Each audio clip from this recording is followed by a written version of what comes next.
sur JDM TV News officiel avec le serviteur et servant de Dieu. Parlons-nous des femmes. JDM TV News, la chaîne des lumières. C'est votre chaîne. Abonnez-vous, abonnez-vous. Bonjour à tous et à toutes dans votre chaîne JDM TV News, la chaîne chrétienne, chaîne des lumières. Bonjour partout où vous nous suivez. Je sais que vous êtes nombreux en Europe, en Amérique, en Asie, en Afrique, partout. Et aujourd'hui nous sommes dans notre mission, dans votre mission, parlons de femmes.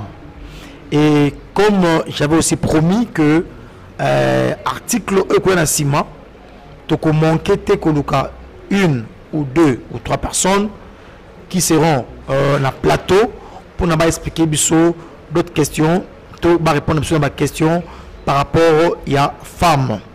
Alors, le Toyambi Ndeko Moko, Otolingi Yemoko a se présenté, Aloba Azanani, et ceux qui a Rolinga a Pessibisope et Tanaye civil, ceux qui a Alipé Nan. Bonjour maman. Oui, bonjour. Nabengyo maman, parce que ici nous parlons de femmes. On prend femme, il n'y a pas femme à moukier, il n'y a pas femme à mounéné, tout elle est femme. Alors, comme mon ami, et puis ceux qui moins allés au Salaganini, et ceux qui pour l'ingapel sous état civil. Oui, merci pour la parole. Comme on a Reidel, célibataire. Ok. Je suis fonctionnaire. Fonctionnaire. Ok, l'autre ami, maman Reidel, on dirait un prénom, il n'y a pas. Ouais, Reidel Landou. Ok, voilà. Reidel Landou, Ali célibataire, puis Ali fonctionnaire. Alors, tu as un aspect à femme célibataire. Alors, tout voilà. Et tu as un aspect qui est très important, qui est sur le comportement. Et par rapport au comportement, tu vois qu'il y a des femmes célibataires, tu précises bien, femmes, mais qui est célibataire, mais qui passe son temps à parler. Et celui qui a bandi koloba, nabino moko bo kimia okima. Mais celui qui a vandeli li sola mutu, en plus sur des détails moko on dirait, azalakana et puis quand vous vérifiez, elle n'était pas là. Mais en plus sur des détails moko et quand tu es dans cette église, est-ce que c'est vrai pour nabi que nous peut au semblara, on m'a dit que tu pries. Est-ce que ba Christ, il y a ba sœur, ba on peut à côté dans le monde wana? Oui, c'est vrai. Parce que ce sont des réalités où tozo vivre dans l'église. Tozo luka le monde, libanda tozo kuta en église. Tozo luka église, tozo kuta en libanda. OK. Et ça na ba comportement parmi ba sœurs en Christ où tozo moniza. Après elle se dit sœur en Christ mais viwana a memi ngoti na kat église. D'abord, et ça ba moko ba comportement au ba zongo na ba famille, mingi na ba famille na ba milieu ba fréquenter beaucoup plus. Amener mon akate église, esprit à critiquer, ya mon aka mabe ya baninga. Ya mon aka mabe ya za sainte. Mabeka ya mon aka ya baninga banini. Donc ba sœur mingi na kate église va se plonger dans makambo wana. Même exception baza toujours l'exception ne manque pas. OK. Sœur Reidel. Oui. Maman Reidel, femme Reidel. Quelles sont les conséquences qu'on peut trouver aujourd'hui? Na moi si oyo Alexara Tanaye ya kolobaka mabe ya batu to ya kolobaka parce que si on parle au retour à mutu mais otongi yene on peut vrai effectivement ba tu connais musala là on sait donc quand tu parles de ça otongi na yo mais on dit ce qui est vrai pour pas loin musala bon nous on le prend en tout c'est-à-dire quelles sont les conséquences qui peuvent arriver à une femme célibataire où il passe son temps de parler que pour les autres? Est-ce qu'il y a des conséquences qui peuvent arriver dans moi pour parler bon, et ça n'a pas de conséquences ébélées. OK. Premièrement, notre réputation la personne en question. OK.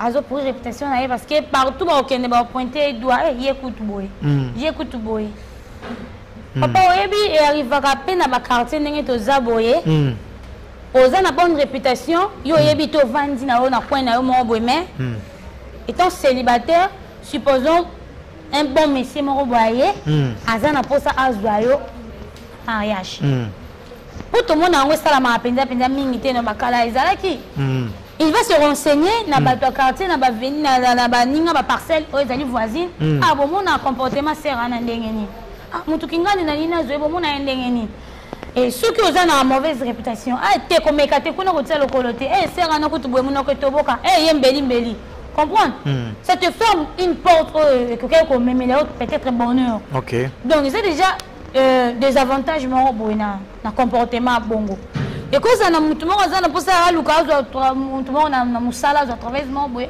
mais toi tu es là aux une mauvaise réputation va ya tuni ah na za na offre mo boye ah comment ni la mo jeune fille mo ko mutu mo ko ça eh ye kuna ko sala ngo mais tala za la rabu déjà ezoko au bébé c'est là au makam donc sengeli na célibataire o ya za na zo ko aspirer un jour na mariage abongisa comportement na ye langage na ye ezala malamu pour lobi pe partout à cause zala a trouver opportunité ça facile parce que e kangele ba porte. OK maman est-ce que déjà e comme la yo pe boyer yo to mutumo o yebi mais qui parle en mal pour les gens ce que va surprendre en flagrant délit au moment où on a na lobby sur ma ba x ce que ba bengi ko x on a pe ba ye na ye ba vandi singa tunga bon le banam yo ba ki pona kingandi to pona pakala ja et comme la yo to mo o ye et comme la bon parce que tellement elle parle trop elle parle pour les gens pour les gens ce que ba bengi ko mouton o ya le ba ki wona ba vandi nos confrontations déjà et comment déjà bon pas nanga ekomate mais pas baninga mususu to mona OK ati tellement aza songi aza na pas diviser un jour bon alobi ko pona eto benga ya bengi eto benga bon vanda ye pa yeba kite surprise qu'elle était akuti ya vandi bon yo loba ki boy loba sikoya ako mobeta minoko oya ongana lo akomi ko kima komi ko wanga na soni pe sali et par après mon paye ko senga bolim ko s'excuser que na loba ki ngo mais elle demeurera toujours parce qu'ils ont un comportement. C'est une vie. Oui, c'est sa vie. Et le moitié. Elle continuera à un comportement. Malgré que bataille, une confrontation à Wangana, à Nia, mais elle continue toujours bon. C'est son problème. Mais conseil pour ma femme qui te suivent aujourd'hui, il passe son temps à parler en mal, surtout en mal pour les autres. Ah, célibataire et pénal. Conseil au Europe, ça va on les loboyer pour na bayoka. Bon, conseil que ce n'est pas un bon comportement. Et surtout, tant que vous êtes célibataire, vous êtes célibataire, vous avez aspiré à un mariage, vous avez un bon comportement, vous avez apprécier. OK. Vous avez fait la porte, vous avez que de mal pour toi. C'est ma bé. On a conseillé, vous avez bon, vous avez changer. Et ça, vous avez ozaka wana donc toute ta vie pour bandaka ko seka ko critiquer ko lambe pour na batu en tout cas na conseiller bango batika ba changer ba longo la page à vie wana ya malamu te ba banda bon soki et comment ma cop na enda wana c'est-à-dire on doit vivre na cop wana bon et comment cop na mais c'est pas une bonne chose et na ka laisser oui na conseiller o bango batika eza malamu te et ko bloquer bino makambo bele ko empêcher batu mingi ba sala bino bola mutobo trouver ba grâce donc ça va fermer beaucoup de portes dans vos vies. Ici nous sommes venus décourager chers internautes ceux-là qui ont une vie bien celles-là qui ont une vie ya ko lobaka et tu parles de choses que tu ne maîtrises même pas. Vraiment. Et tant que benga yo pona expliquer maintenant et comme un problème et puis yeba ngora humiliant tant bah vanité ce que bon le bas donc tu es ridiculisé ozo on dirait jour on m'a belé fungoma odinda mais pourquoi on a pourquoi jour on ezaki parce que tu as parlé femme célibataire apprenez à rester calme ne parlez que ce qui est lié au besoin et puis ne parlez que ce que tu maîtrises et ce qui est important à parler parce que quand bimakana munoko on a évité de dire des choses au lobby et compromettre ton avenir. Maman Redel, la JDM TV News, il y avait tellement de questions au Tozoki. na émission il y a Liboso et il y avait encore des questions dans émission il y a pas passé nos monitos c'est ici on peut te poser maman Redel. Redel, on a parlé sur femme célibataire mais qui est mariée. C'est-à-dire Toyebi qui est célibataire, dans la quartier célibataire, mais en soi il y a Ayebi qui a moutnemo au babalana banaka la dès que ma famille est vandate ba melate ba lia pété. Et ils vivent comme des mariés. Et il y a une femme qui a dit que, en tout cas à Kinshasa, il n'y a pas une femme célibataire qui n'est pas mariée. C'est-à-dire, s'il y a une femme célibataire, nécessairement, ils ont toujours quelqu'un qui va passer dans une vie normale comme des mariés. Il y a des vraies logique ou des fausses. Bon, logique, c'est vrai parce que et ça, la réalité, ok. Jeune fille, se livrer dans la caméra. Il y a consciemment que c'est un péché. Et azoko sala ngokaka. Ok. Tozomona ba fille lelo oyo akota libala.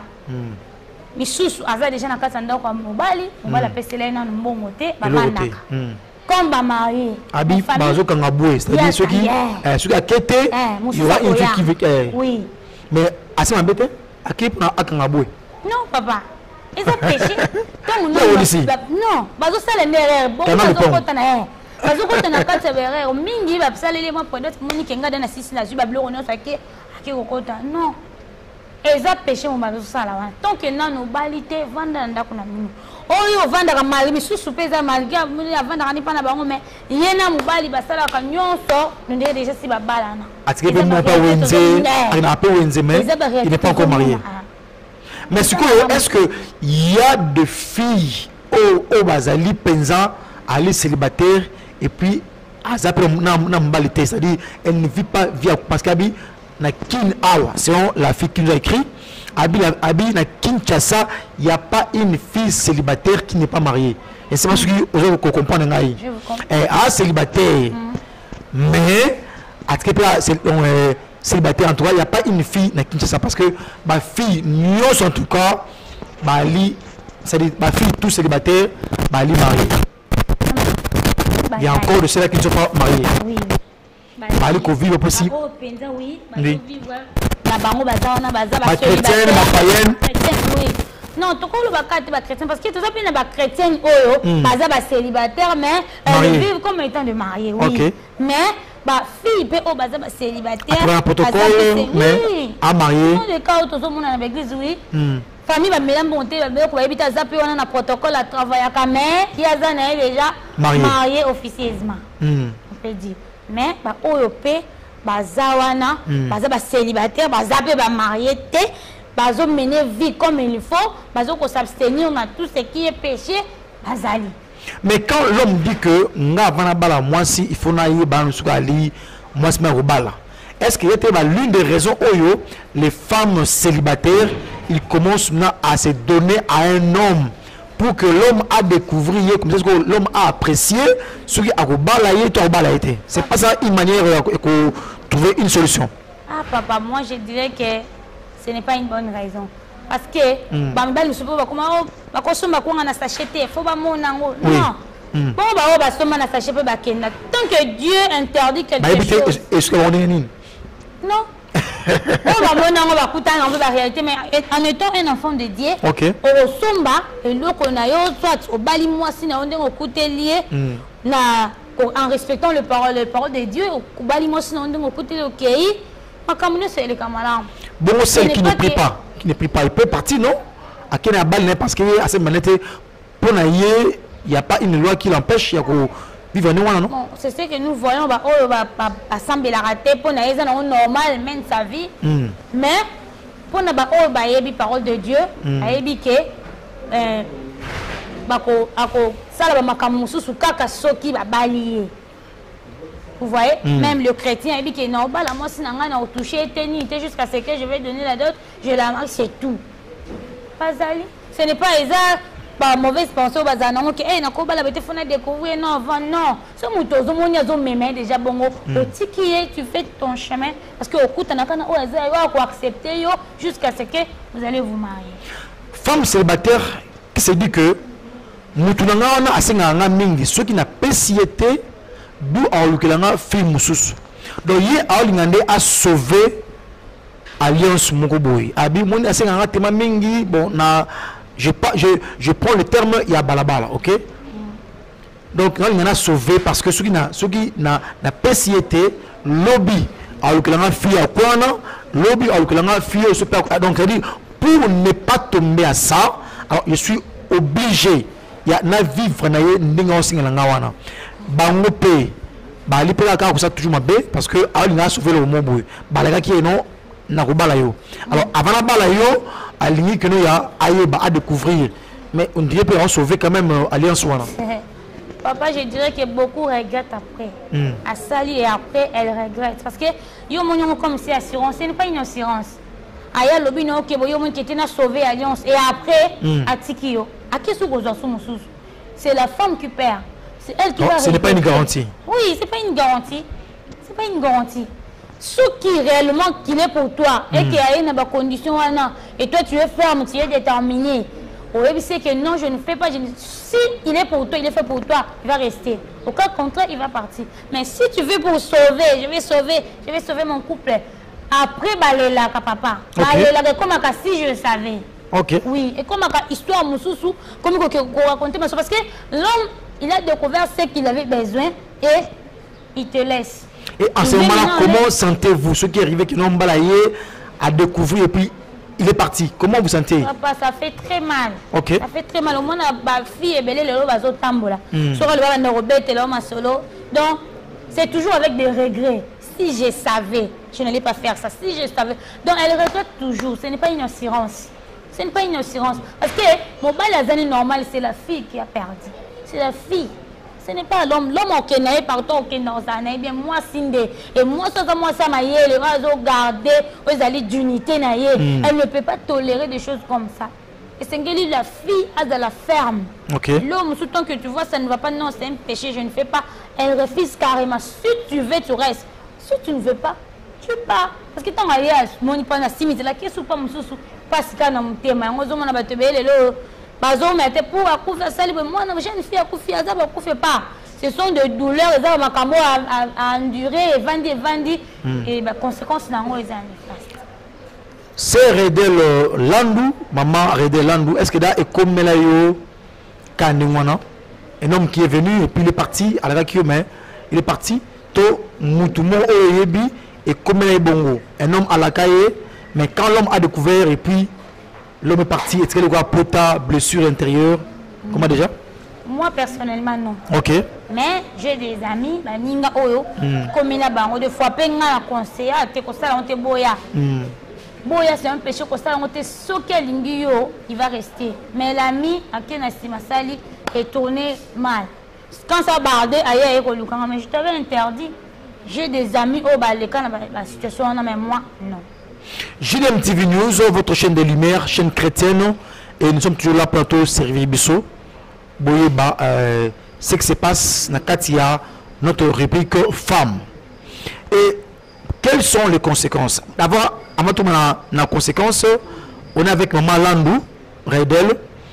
Si vous rencontrez un homme qui a conditionné le mariage avec le Kambia à découvrir Yonan, l'homme te dit bon voilà moi j'ai tout ce qu'il faut dans ma famille dans costume à papa tout ça mais na condition à moko ce qu'on a découvrir pour na boy na ngai le bi ekumangambo soit à découvrir que tu es bien pour nanga en ce moment là je vais te marier ça n'est que yo comme célibataire parce que tu es célibataire tu trouves un homme un monsieur un wana sur condition wana âge payé parce qu'il y a des célibataires qui sont plus âgés.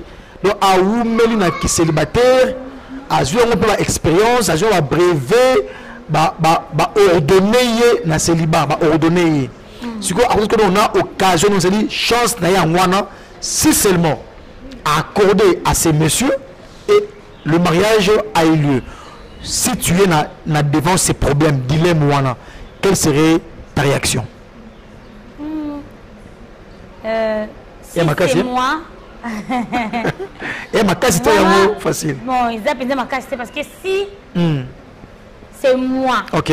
Devant ce problème, je dirais non. Malgré promesse à Libala. Papa, moi l'action je dans ma dirais famille. non. Action ma chaussure à papa. Oui, malgré tout ça. Et qu'est-ce qui prouve, ou soit, qu'est-ce qui me rassure qu'après, il va réaliser? Abe Simon. Simon Yomoko. Papa, et ça peut tout le monde appeler aussi, mais après, je vais Moussous. À Sundole, on peut nous bala. Quel côté Moussous? Moussous peut, et s'il y a récupéré, il y a crêpé, tout, il y a billet, qu'on a paquet dans tout le monde, papa. Ok. Oui. Ceux qui se retrouvent devant ce problème-là, ou soit il me conditionne comme ça, je lui dirais non. S'il n'est pas d'accord, il n'a qu'à partir. Oui, même si là j'avance. Disons, bataille la cahier calendrier, bataille la cahier agité, bataille la cahier boité, non. Moi, non. Je dirais non. Célibataire en milieu professionnel, célibataire qui cherche un boulot avec un CV. Un célibataire, il n'est pas marié, il n'est pas balaté. Mais à commis devant un chef, un directeur qui lui dit en tout cas, bon, na moni avant la personne Moussala, il faut que tout le monde bima. C'est-à-dire là, il devait l'homme, donc mari et femme, parce que le mariage a commencé, mais officieusement. Tu es dans Moussala, ton chef dirait que, en tout cas, au moni, n'a pas mais la awaboye. Il faut tout le monde bima. Pendant que tu es célibataire, quand vous suivez un célibataire, il est marié, mais a préféré à comment bimanayo. Parce que là, on parle comme il y a célibataire, mais qui vit comme un marié. Milieu professionnel et puis non, pour nous comme ça là. Est-ce que parce que à la qui quand même moi promotion à la qui en plus comme ça là, il vendu ou met la chômage, ma casse c'est quoi opportunité nous ayé que faire. C'est Dieu qui donne le travail, papa. Ok. Tellement que Dieu interdit d'autres choses. C'est que moi, je sais que c'est un péché, je ne ferai pas. Même pour la célibataire, parce que là, on veut parler aussi de ma célibataire. Oui, pas célibataire, oui. Tant que vous êtes célibataire, ok pour Luka Moussala, chef, moi, à Sengi, on va des choses pareilles. Moi, je leur conseillerais de refuser. N'invitez mes sous-sous, peut-être la famille, la situation. Attention à Saliboété, na peur de Sika, oh, ndomoni beaucoup ba sedaka. Mais il ne faut pas céder. Un an, on est à la moutouanate. Peut-être, Azana maladie, on est habité. À peine doki. Azana misala, beaucoup plus va commencer à la chance à la fille. Ok.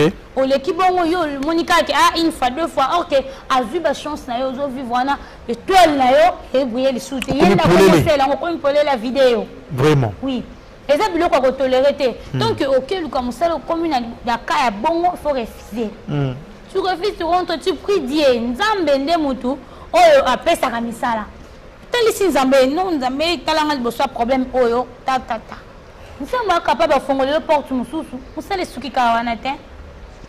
On dit que qui sont qui négocient, pas ceux qui négocient, nous autres, pour la cause de Moussala et après, les conséquences.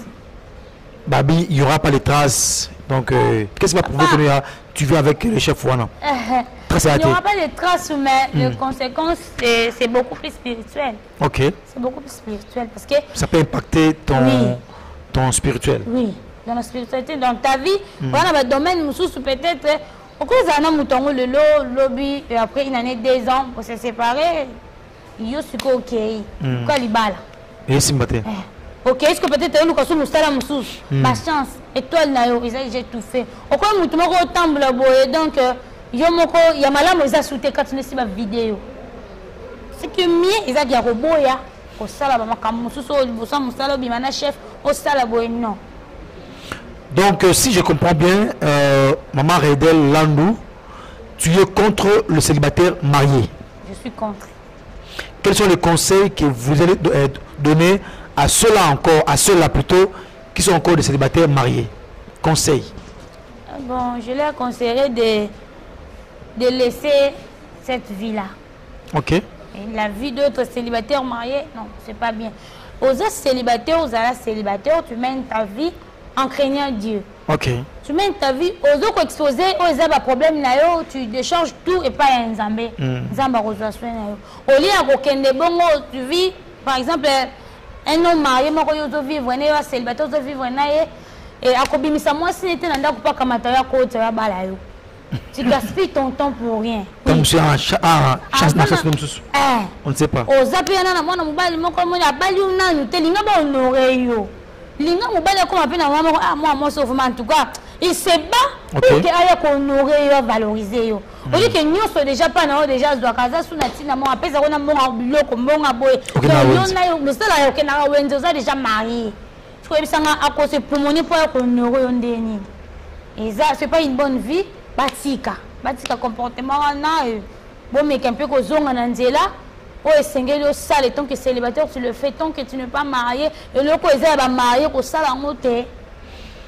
JDM TV News, votre chaîne de lumière, to Yambaki, Maman Redel Landou, et qui a essayé de refuser ce qu'on a parlé il y a une émission passée sur le célibataire marié et sur le comportement, parce que dans le célibataire marié, nous sommes dans le comportement. Il y a de ceux qui sont célibataires mais mariés, il y a de ceux qui sont célibataires mais Ali Koloba. Koloba trop, Ali le Kwas, elle parle trop, elle parle de tout et de rien, Ali ko mélanger Nyoso. Et il y aura encore des questions parce que nous sommes toujours il y a comportement, il y a célibataire, bon, il n'était pas parce que nous vous aimons, j'avais dit que je vous aime, je vous envie, célibataire, alors nous la possibilité de faire un choix.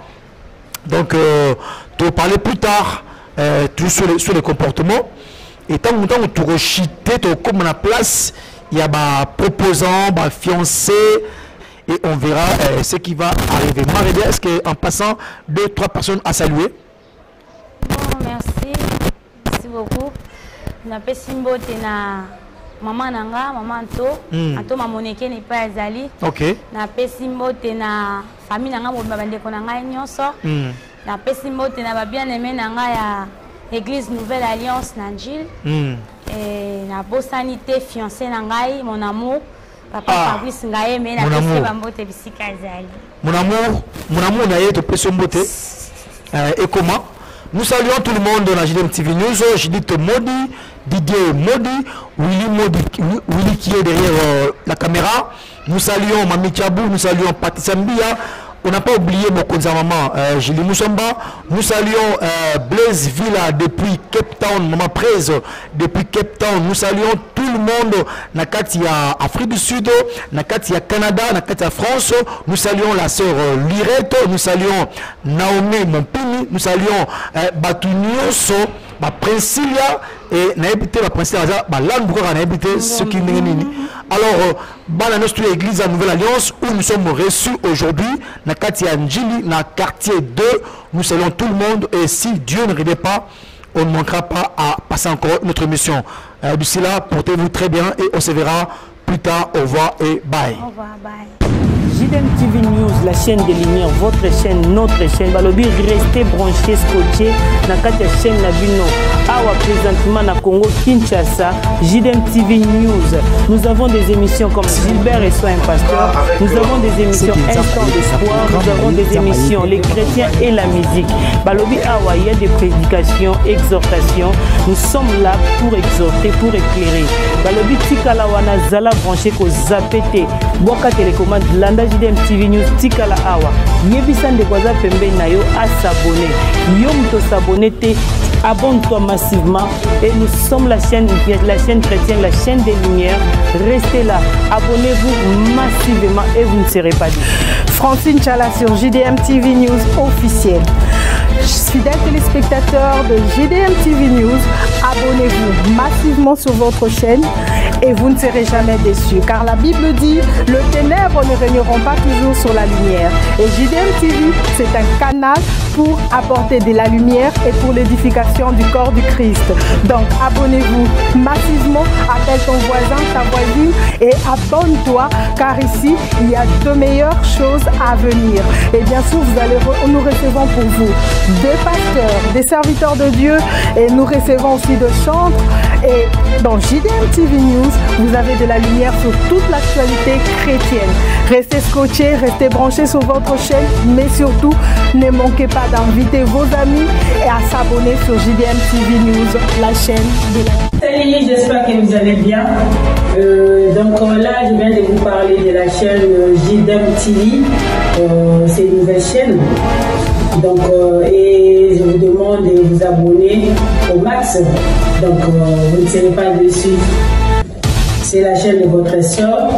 Donc, vous abonnez massivement. Donc, vous n'avez jamais déçu. Vous écoutez ma émission bien, la publicité, le divertissement. Donc, mieux surtout à madame. Et vous avez la chaîne. Donc, c'est une nouvelle chaîne, comme je disais tout à l'heure. Donc, vous abonnez, et pour ça, la mission bien, et pour ça, la vidéo bien. Na kati ya YouTube JDM TV News. Kuna bako talisa yo, qu'est-ce que tu as fait et qu'est-ce que tu fais et surtout qu'est-ce que tu peux faire à l'avenir. Kuna, il y a des prédications, il y a des témoignages, il y a de musique, il y a tellement beaucoup de choses pour aider et puis demain tu vas partir où? Et on t'a invité à s'abonner massivement. Et tant que vous s'abonnez massivement, j'espère que vous ne serez pas dessus parce qu'il y a tellement plein de bons trucs qui vont vraiment vous aider à aller très loin, même dans la vie chrétienne et puis même dans la vie sociale parce qu'on parlera beaucoup de choses. Abonnez-vous massivement et je sais que Dieu va vous bénir. JDM TV News, la chaîne des lumières. C'est votre chaîne. Abonnez-vous, abonnez-vous.